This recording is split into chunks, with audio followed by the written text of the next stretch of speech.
Andrea, welcome to Stand Speak Shine, the podcast. Thank you. So happy to be here.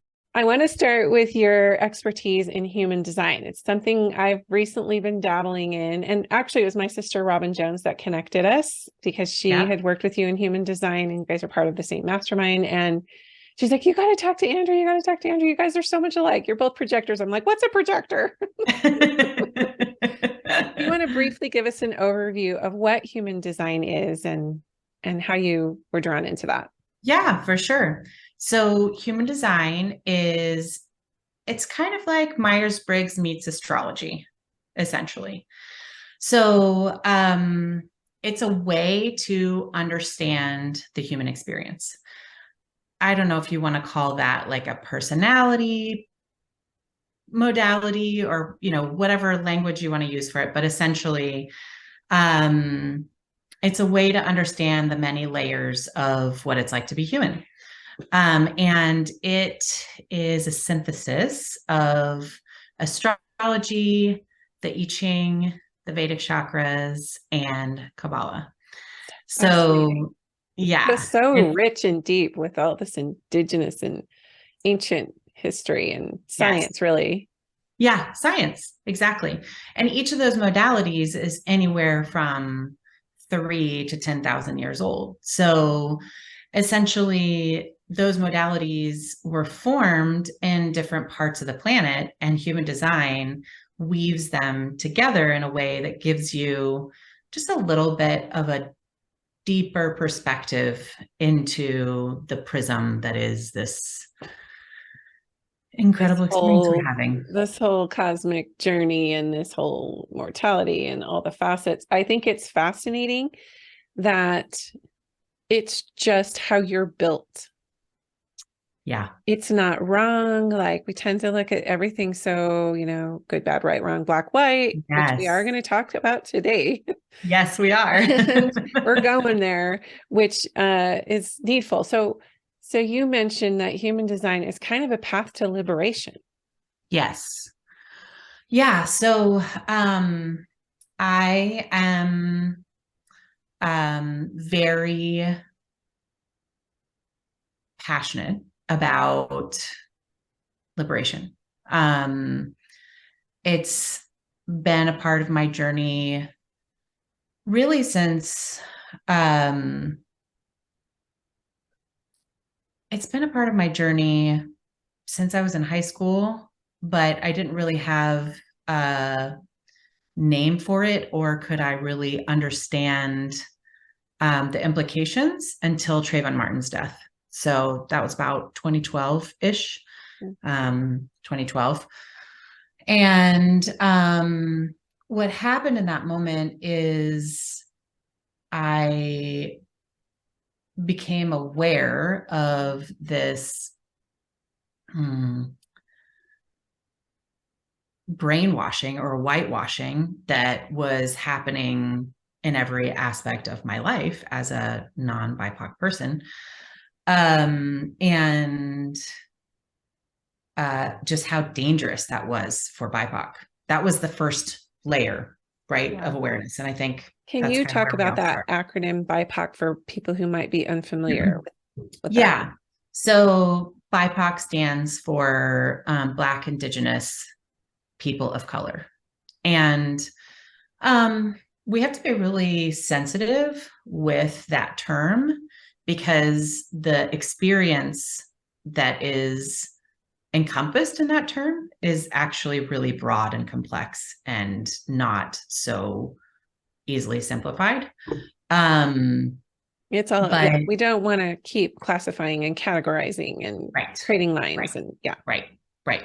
But I think where the term is helpful, and my friends that are BIPOC have encouraged me in this regard, is that it helps to delineate the experience of the global majority. So if you look at the global majority would fall into BIPOC, right? Mm-hmm. And so we're in a situation where the global minority is having a certain experience that is extremely different from everyone else's experience and extremely harmful to everybody else.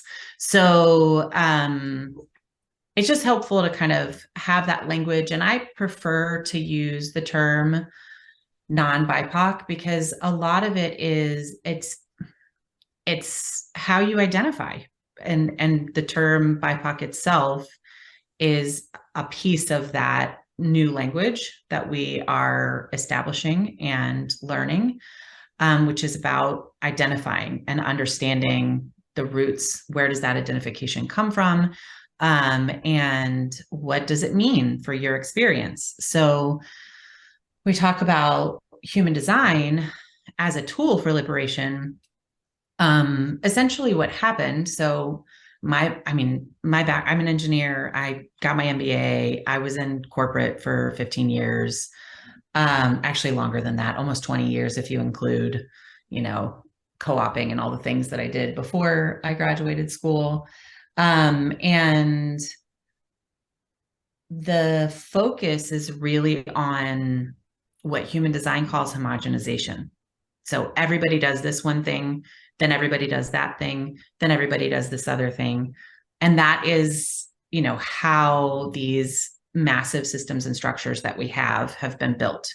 Right. And so when I came to human design, and I would say I came to human design in 2017, but it wasn't really till 2019 when I started to find the teachers that I was meant to find that started to break apart more meaningfully. And the reason why human design is such a powerful tool for liberation is immediately you're struck with, okay, if this is true for me, then what's true for them? Like you are just immediately realizing your human design is unique to you. And that means that everybody has a different human design. Like I even have a client who's a twin, and her twin brother, one of his variables is different. Like they were born. Their astrology is technically the same. 6 minutes apart. Their astrology is the same, but one of their variables is different, which is like the layer beneath the line in human design. So it really just speaks to the uniqueness of each of us. And that's what liberation is all about, right? Liberation is about every person should have the opportunity to live out their unique path. Right. And so on some level you realized and had this awareness that in this diverse landscape of humanity and everyone having this very specific design, that there are large marginalized groups that are not afforded the same respect. I don't know. I don't want to put words in your mouth, but it feels like your soul was just kind of like, what? Yeah. I think the big piece that I woke up to was that this homogenization is hurting everybody. Like we use the term, it was coined by Sonia Renee Taylor, and I really love it, white supremacy delusion, WSD for short. And some people call it like late capitalistic, post-colonial society, patriarchy. These are all like terms that we use to describe the water that we're swimming in. And that water is seeded with these erroneous beliefs that date back centuries, thousands of years. So when you're trying to get fresh water in that ocean of conditioning, human design is like a lifeline to that fresh water because it affects all of us. Right. It affects all of us. It affects every single human being on the planet. Right. And for me, I have avoided this topic to a large degree just because I haven't felt like I had enough experience with even interacting with a lot of BIPOC people who would be categorized as BIPOC it's almost like I have this, it's a theme I run a lot in my life, survivor guilt, having lost a sister to suicide and just experiencing a lot of loss and a lot of, not being able to relate to different cultures because it wasn't my experience. It wasn't. So the water that I was swimming in, it was highly patriarchal, highly white, highly male privileged. Even we could even go so far as to say in the religious space I was raised in, as I've deconstructed a lot of the teachings, there was a lot of racist ideology. There was a lot of, you could say, the more spiritual you are, the more white you get, literally. And you and I had that discussion before, but I had no people of color, literally almost no people of color in my life. No friends that they were just because I lived in highly concentrated areas of white people. And I'm 100% Western European when I had my DNA done. So it just sadly, until I started deconstructing other things, like other pieces of like how women are marginalized and LGBTQ, and until I started just deconstructing all the marginalized groups, I finally got to the core of it was white colonization. And I have chills right now. I do too. Because it really did boil down to like that manifest destiny, white American privilege, And unless I was a woman, I may not have truly deconstructed that piece, the white male privilege piece. I mean, I think a piece of the puzzle is that it's not doing white men any favors either. No. And the rates of suicide are among white men are higher than any other demographic combined, and they're increasing.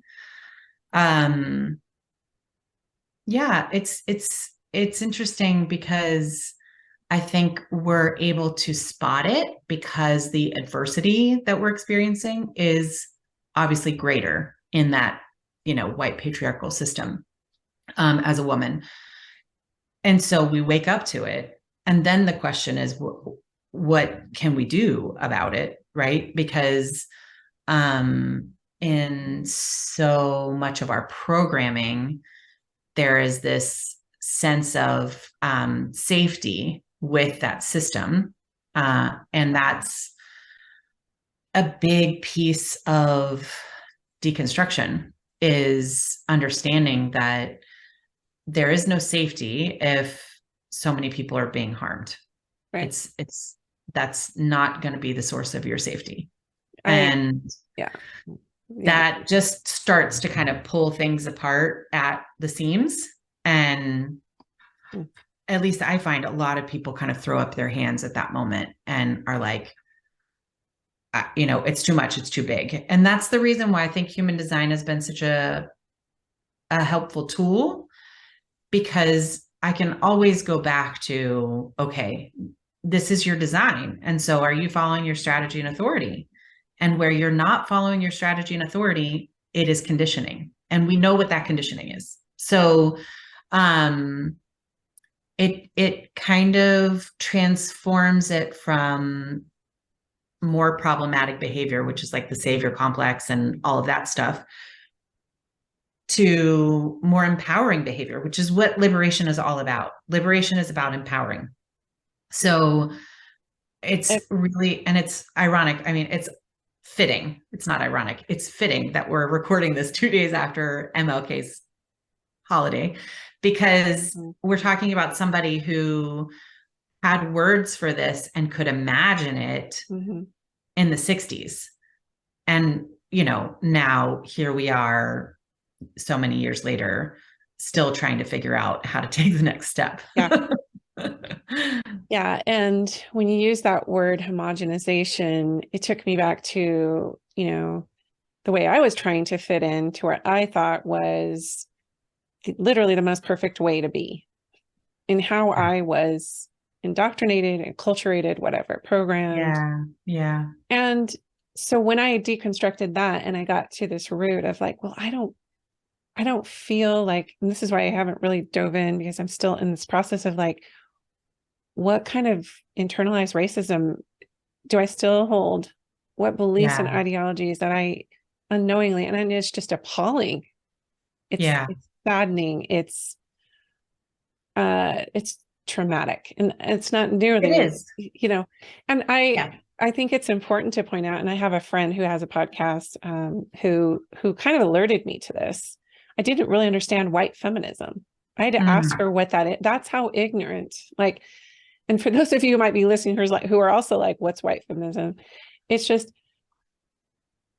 because I am white and because I'm a feminist and because I'm a woman, I experience feminism very differently than the Indigenous and Black people of color have been talking about this issue for literally hundreds, thousands of years, whatever. And now all of a sudden, when white women come and talk about it, the wheel starts like turning. It's brand new. Yeah. I mean, like, where have you been? Where have you been? Yeah. And so that gets back to a concept called proximity. So the way this structure is set up is that everybody is striving for proximity, being closer to the most privileged, right? Because it's kind of like the warming closer to the sun concept of like, the closer I am to the white man, the more likely I am to survive.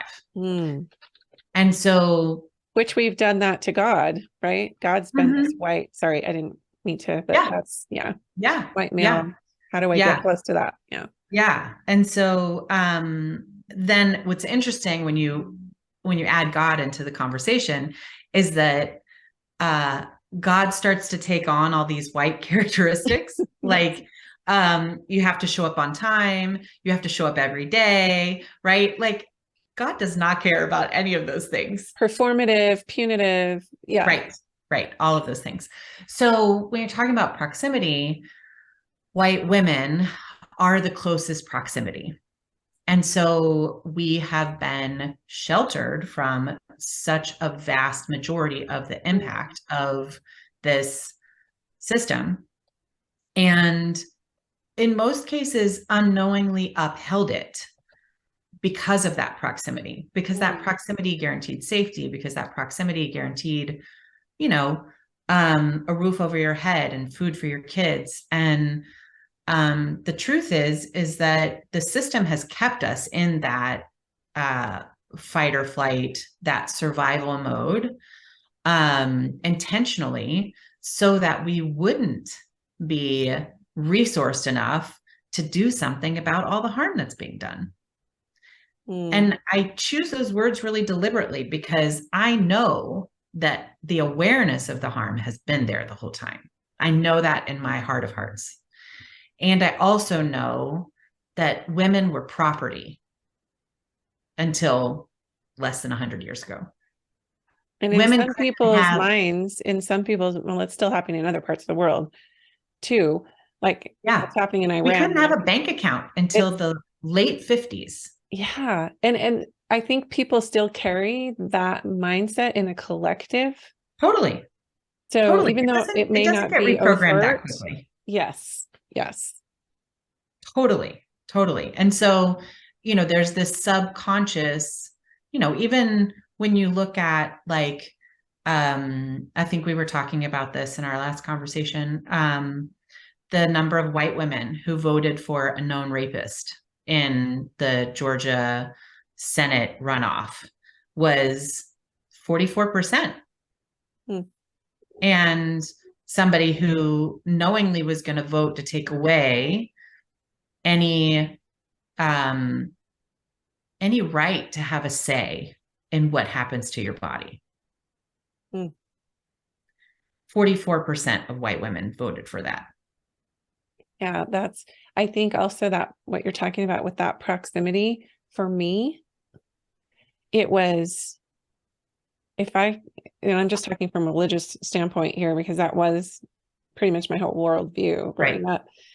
it was, how can I get proximity to this priesthood leader, this male person who has these answers, and how do I get closer and also to has the power. Yep, exactly. And I think what we're talking about is this inner alignment with our human design, if you will, our authenticity, and then allowing and seeing the marginalization, seeing the bigotry, the misogyny, all these things. Yes. The really rampant racism that still is, it really is still, it's coming to a head. And we think that we have these, events in the media that are going to shift it all, and they shift it and they move the needle just a little bit, but then we go right back into the marginalization and the race wars and all the things. Yeah. And a lot of that is because this work isn't being done. A lot of that is because there's this expectation amongst, and I have to be careful here because so much of this is unconscious. Right. So I just want to name, like, for anybody listening who feels like, oh, damn, I'm being called out. It's not a conscious intention to propagate this stuff. This is just what we know, and we propagate what we know until we know something different. And even when we know something different, we still propagate it for a while because it takes a while for those neural pathways to be remapped. So when you have a realization that all of this is happening, that is not good, right? People are being harmed. Something needs to change. And then you're born into this hierarchy of, well, then, that political leader needs to change, or that we have this tendency to just externalize our authority. And that's something that the founder of human design talked about a lot. He calls it outer authority. And outer authority can be very helpful. It can be very problematic, depending on whether or not that outer authority is in alignment with what's correct for them. So the journey with human design is finding your inner authority.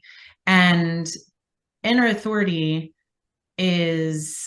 it's a game changer because it's evidence that all of the answers are within you, which we hear about in all the spiritual texts, and yet has been so elusive.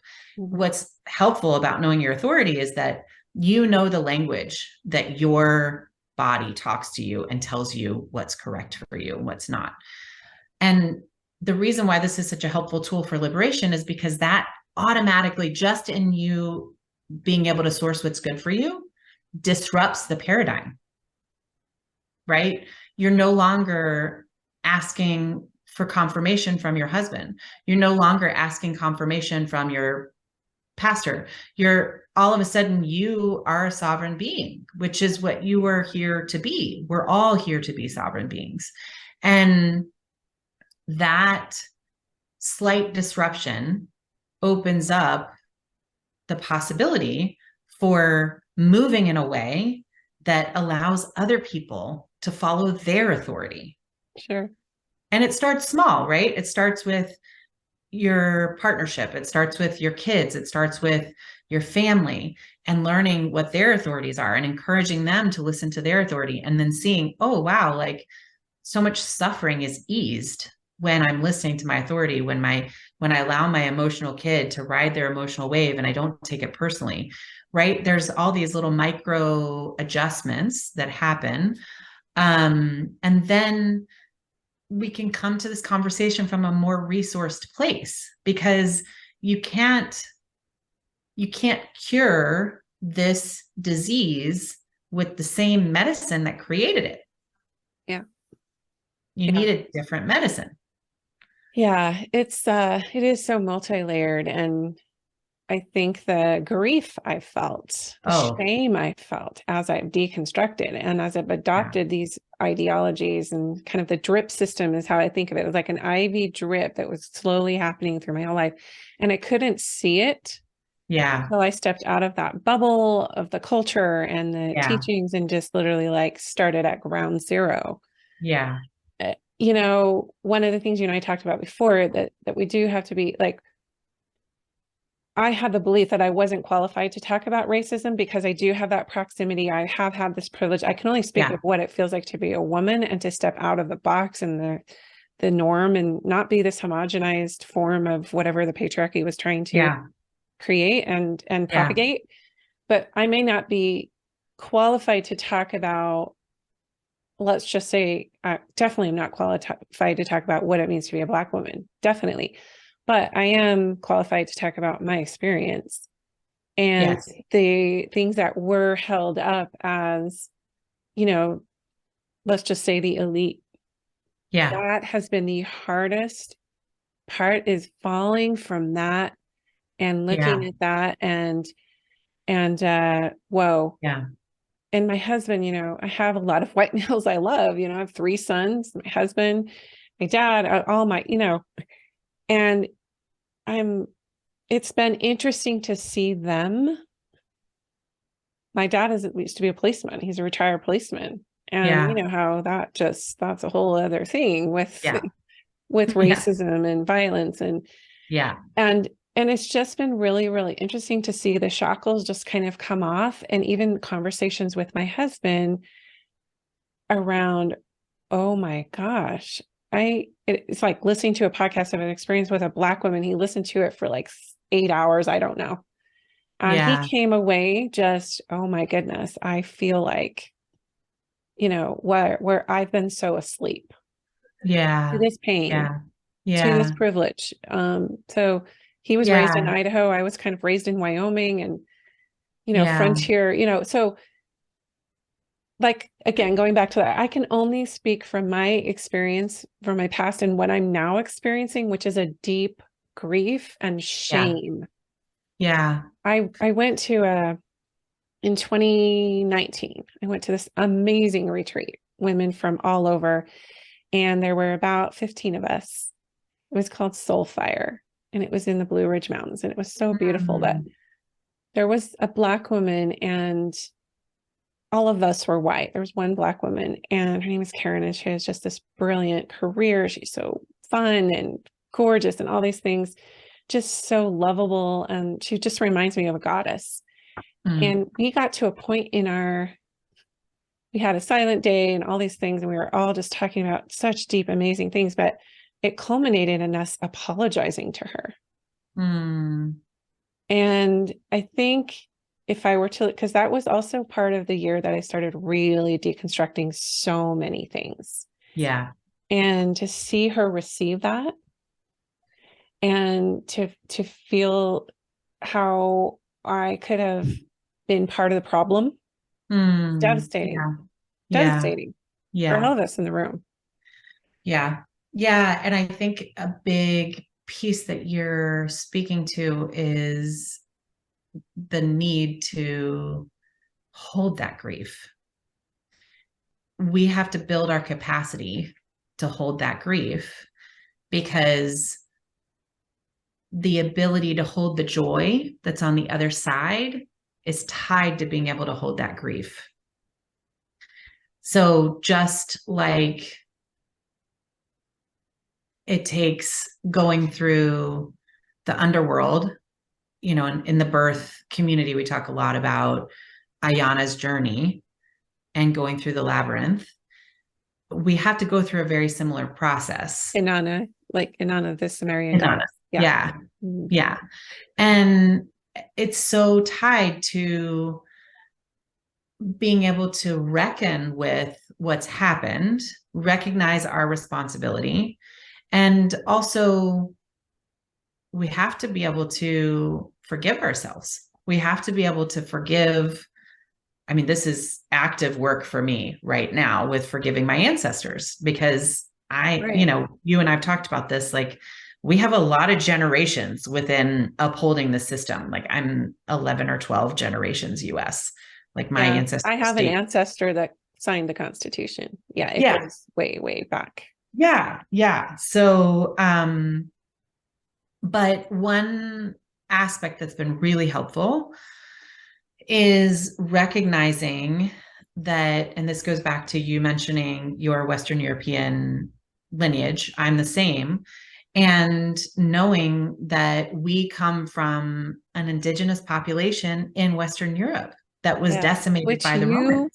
Which you helped me see last time we talked. You led me to an article. And Yes. I love it. If you want to reference that. And I will. Yeah. So what we're talking about is a post from Lila June, who's an Indigenous advocacy or Indigenous advocate, liberation worker.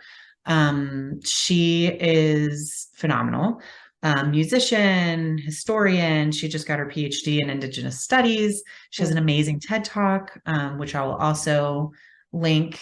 But what she did was she's mixed. She's half Native American, half non-BIPOC, Western European lineage, and her Western European ancestors called to her.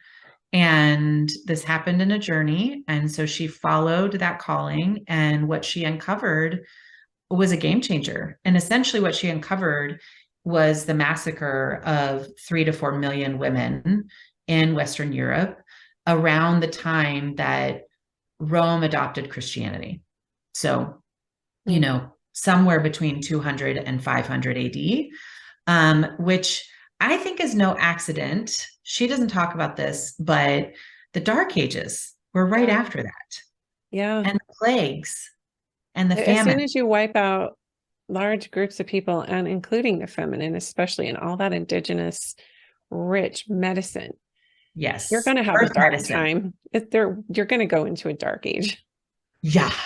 I'm chilling on that. Yeah. So they wiped out all of the wisdom keepers, all of the medicine people, all of the people who knew the medicine of the earth.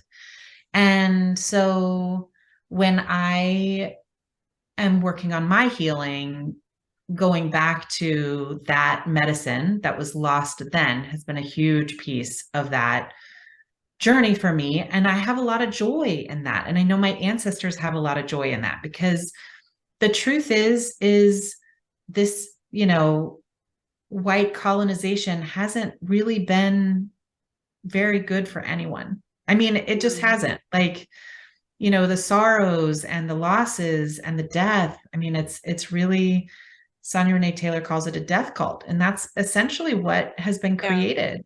All the witch burnings, all of the sacrifice, all of the, and it wasn't just women that were burned as witches, men were too, but it was more women than men. Sure. But millions of people. Millions. Yeah.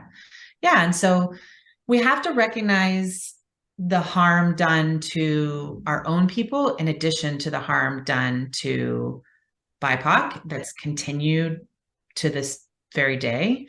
And really hold the possibility for joy at the same time as the grief, because the grief will take you under, and the grief is never the whole story. The grief is a piece of the story. The grief is an important piece of the story. None of us have really been taught how to grieve, how to be with these hard feelings. And also recognizing you're here now, you care now. And so how can you show up now? How can you elevate joy? How can you create more opportunities for joy? How can you invest in repair?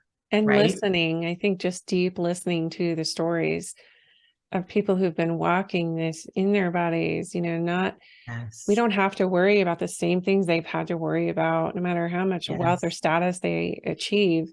Yeah. And it's even to say it feels like I'm othering. Right. But ultimately, I mean, we have to other in this case because we have not walked that experience, right? Yeah. And so I think it would be helpful to just name some of the teachers that people can check out. And yes, I have a really good book that I love that I was wanting to bring up. Yes. Yeah, it's called God is a Black Woman. Yes. Very good book. So if somebody wants to start somewhere, I think that is a beautiful place. And you can go ahead and mention, I have one other, but you can. Yeah. One of my favorites is from Milagros Phillips called Cracking the Healer's Code. I just ordered that after you told me about that before, and it's upstairs in my room. Yay. Yeah, she's phenomenal. What Milagros did for me was connect the history of where it comes from, because when you look at what happened during, okay, those European women were wiped out, those medicine women were wiped out, then you've got the Dark Ages, then you've got the Inquisition, right? Post-Inquisition is when chattel slavery started. So she was really helpful in connecting the dots. And you mentioned the religion that you were born into. Mormonism. Religion has played a huge role in this. Specifically, Christianity has played a huge role in propagating. And I don't think racism. I'm glad you're bringing this up, because that is something that was new to me. I mean, I got it about 3 years ago. Yeah. But it's just now like really settling in how Christianity in particular wanted to be a white male patriarchy, and anything that did not fit that. Well, they'd already wiped out so many indigenous pieces like the goddess temple and all of the things in the Old Testament times. And so anyway, I just wanted to insert that. That's huge. It is huge. And I think, for anybody who is Christian, who is listening, there is a huge opportunity here to mend. There's a huge opportunity to recognize the different threads because of the history. So what Milagros talks about is the fact that, whiteness, even as a construct, didn't exist until Spain colonized the Dominican Republic. And the way it started was that if you were Spanish, which was European descent, would have been more fair skin, you could legally marry. And if you were not, you couldn't legally marry. And therefore, your offspring were not legal and couldn't inherit your finances. Like, that's how the whole thing started. How was to keep the money in Spanish hands. That was and what to they marry were their own race to stay. But it was all about the money. Like, marry your own race. You can have affairs with whoever you want, but the money has to stay in Spanish hands. And, other European countries thought that was brilliant. And so, look at what England did. They took those concepts and then they just upped the ante, right? But they got that idea from somewhere else. And all of that traced back to a papal bull, which is like a law that the Pope signs that said this was legit, that said that you could steal human beings from their home and enslave them. Like, literally, the Catholic Church signed off on all of that. And that's important because even, the Mormon Church descended from the Catholic Church. Everything that everything was born pretty much out of that Roman Empire. Yes. And like you were saying, that really dark time in history was that time. It was between 200 to 500 AD is when all that stuff. I think the Council of Nicene was sometime in 3rd century. Don't quote me on that, but it was like around this time frame. It was when all of this was rising to power of this heteronormative. I don't know. It's just so interesting how I love. I didn't know that about the Spanish, but that's interesting. Yeah, it's wild. And they didn't create it. That's giving them too much credit. Like, there were plenty of empires who were dabbling at terrorizing humans before that. The Persian Empire, the Mongols, the Ottoman Empire, they all were very authoritarian and violent and hated women. So not all of them hated women, but they were all authoritarian and violent. Right. So, just recognizing where all that comes from is helpful in seeing through the lies, because it's taken a different form today, but it's still a lie. And it's still holding us back from being the fullest expression of what we're here to be. And I think as women, we're so connected to that because we birth these humans into the world who are here to be a full expression. And then that brings to question, well, am I being a full expression? And that just gets the ball rolling. So that's why they had to suppress us first, because if we're asking the questions, then the power structures are going to fall apart. Well, that's quick. My whole shtick is I started asking questions. That's what got me into this whole mess. But I love bringing in this piece of, the patriarchal white woman. Yes. Awakening to how there are a lot of white feminists, let's just say, or white women in power or close to that proximity who are propagating the same ideologies unknowingly and calling it feminism. And it's a lot of racism. It's further marginalized. Yeah. And one of the things that is important to understand is that when you don't have exposure to these other experiences, then you're naturally going to think you're the first. And that is a big problem in our, non-BIPOC families and communities, because we have been in a fog for centuries, a literal fog. And we've been having our own problems, right? I mean, you talk very openly about depression. You talk very openly about your sister's suicide. These are all effects of the system.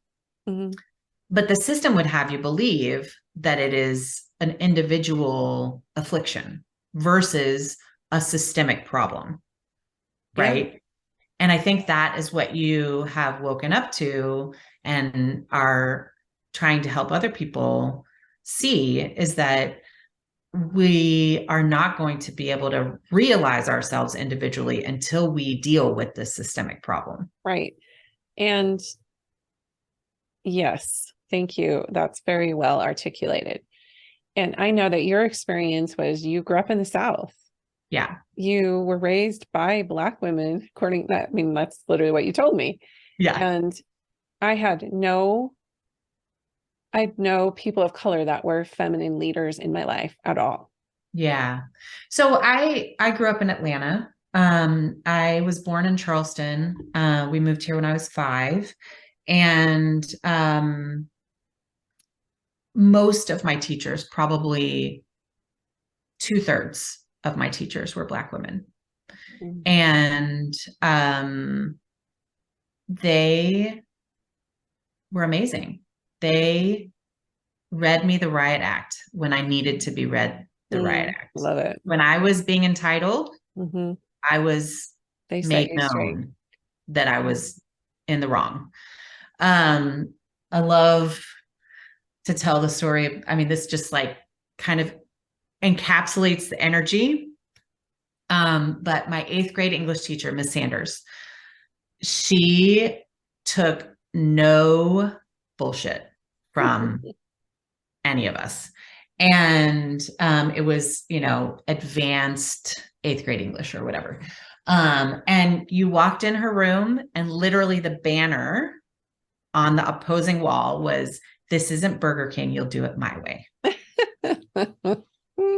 That is the energy she brought. And I just think back on what she had to live, what she had to master.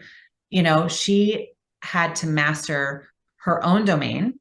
She had to master this primarily white neighborhood school that was in what DeKalb County called M to M, which was majority to minority. That was the way that they described desegregation, essentially. And so, masterful at the English language and all of the reading comprehension and just like, I studied Greek mythology with her, like, and I was 13. I mean, I was a baby. But it's such a great,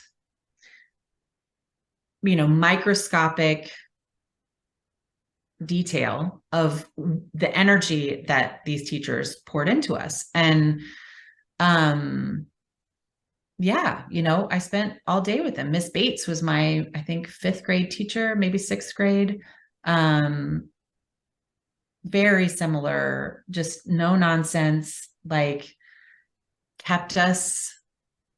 they kept us on our toes. And I am now doing some of this liberation work with someone that I went to high school with 30 years ago. And I hadn't seen her literally since 94 until last fall. So 25 years. And we come from like those roots together. She's a Black woman who navigated all of those dynamics, and me being a white woman in those similar spaces. And just like the roots, the other thing that I know came from that time is that I have no problem. I actually am more comfortable taking direction from Black women than I am from any white person. And I know that comes from back then. To be completely honest with you, I've deconstructed to the point where that's true for me as well. Oh, yeah. Even though I'm still not close to Black culture or large populations of BIPOC, I feel that way. When I have a really good friend named Rikia. She's from Nigeria. We're working a lot together. We met in Costa Rica when we were doing ayahuasca medicine a couple of years ago, and we've just stayed really close. And there was just something about, and she's introduced me to a lot of her friends, and there's just something about, I just feel like I can like relax. Yeah. I just feel like it can be real. Yeah. Because you're touching a lineage of work that is in integrity. It's right? So embodied, like they seem so embodied even with all of that generational trauma. There's this aliveness. And, I love the laughter. I love just the release of that. The joy. And you see this anytime, something terrible happens, which is always happening. We only hear about it, sporadically, but there's this burst of Black joy that gets shared. And that joy is so powerful because it proves resilience. Yeah. And it proves what's possible. And so, we need to connect into our joy. We need to connect into that same vibration, because that is what's going to allow us to move through the grieving and the healing and the unearthing that we each individually have to go through in order for humanity to move forward. Yeah. And that takes me back to human design. And I think we can kind of wrap here. Yeah.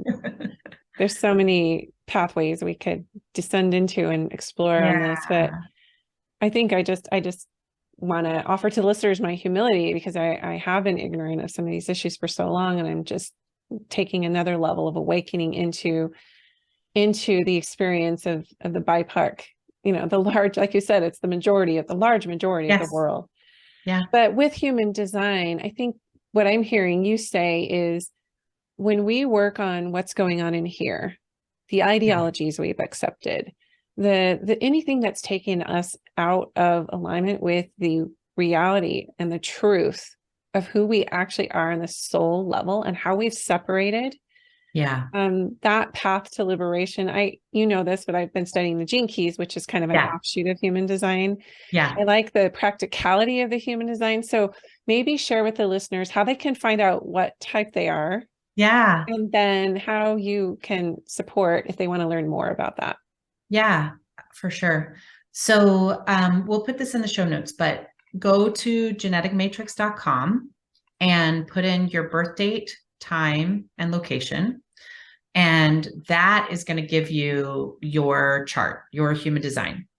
And if you don't know your birth time, there are ways. Just Google human design. I don't know my birth time. And there's so many blog posts on it. Yes.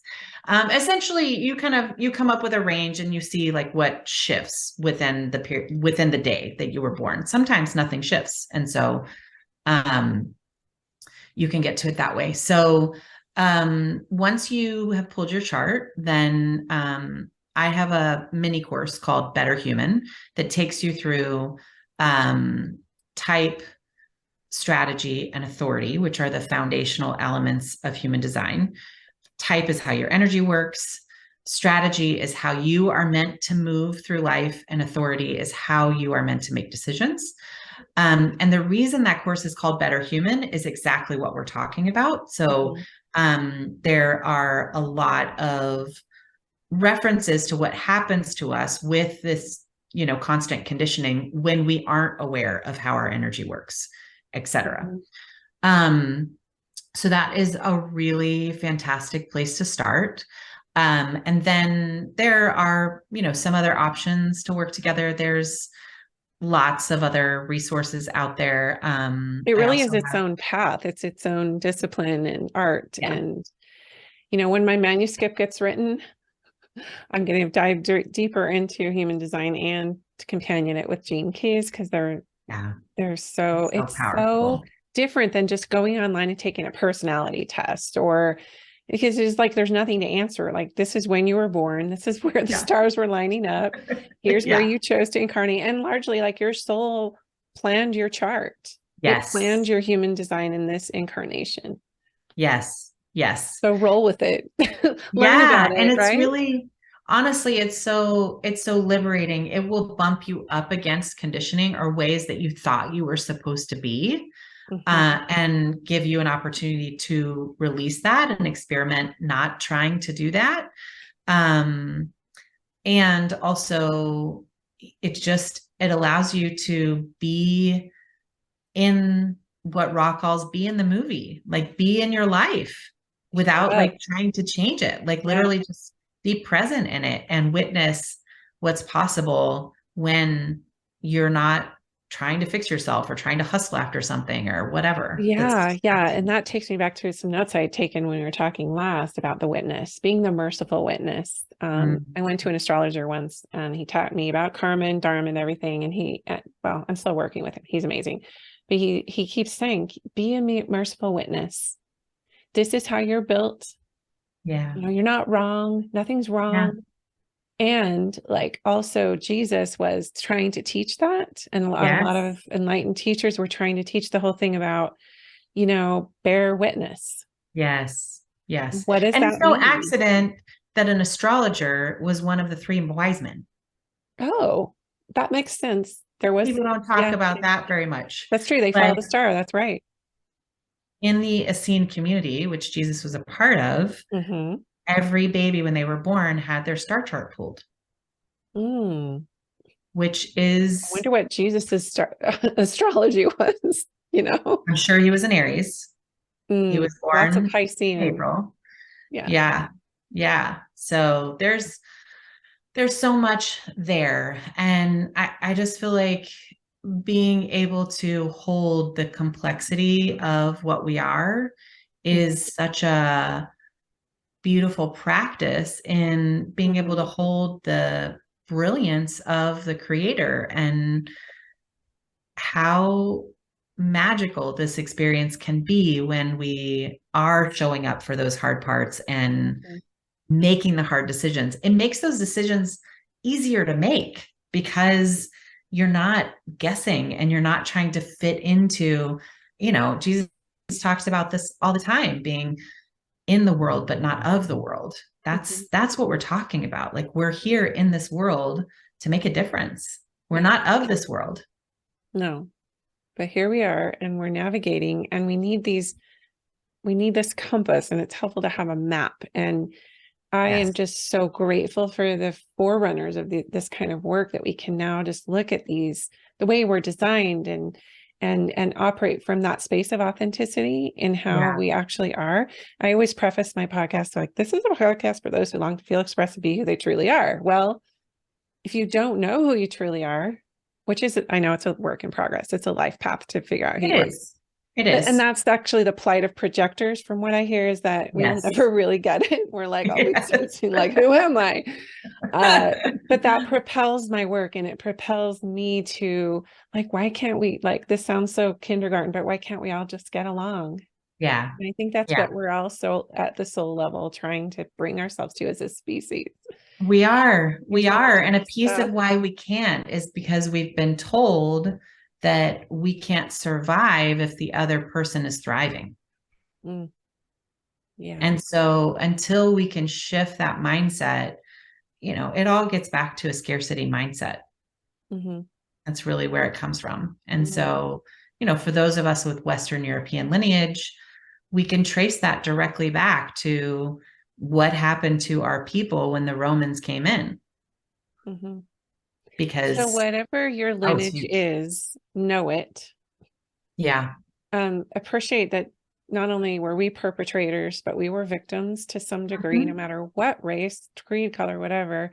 And in that, you know, for me, the work is going deep into the fears and the ideologies and recognizing that, you know, if I have this internalized racism, which I know I still do, that it's like you said, it was unconscious. And so I can offer that self-compassion and now know, like, I'm waking up and I see you now.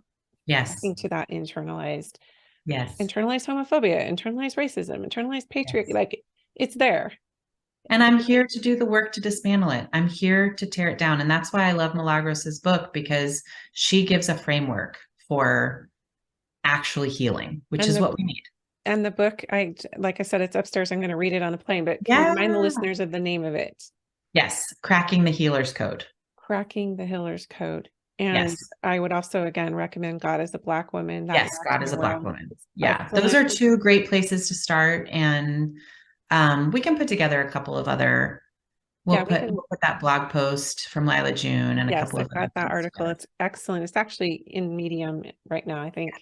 Yeah, it's in Medium. Thank you, Andrea. This has done so, I hate to overuse the word enlightening, but I had like chill bumps like about 5 different times we were talking. I'm like, oh, we're hitting on something. Yeah, it was so good. Thank you for having me. Thank you so much. And if anybody has questions, or, you know, I know you're going to put some posts up on Instagram and stuff, but we had talked about possibly doing a Q&A or something later. So if there are questions, we are happy to come back. And I also want to bring in some Black women, some people, yes, and just open that up when the time feels aligned for that too, because as I'm talking, like, here's 2 white women talking about racism, but it's our experience. And it's like, we're showing up to invite others to do the work, to examine and explore. And it's important that we're not afraid to talk about the impact that it has on us, acknowledging what we have learned from those who face more adversity than we do. Absolutely. So well stated. Thank you, Andrea. Oh, thank you. It's so good to be here.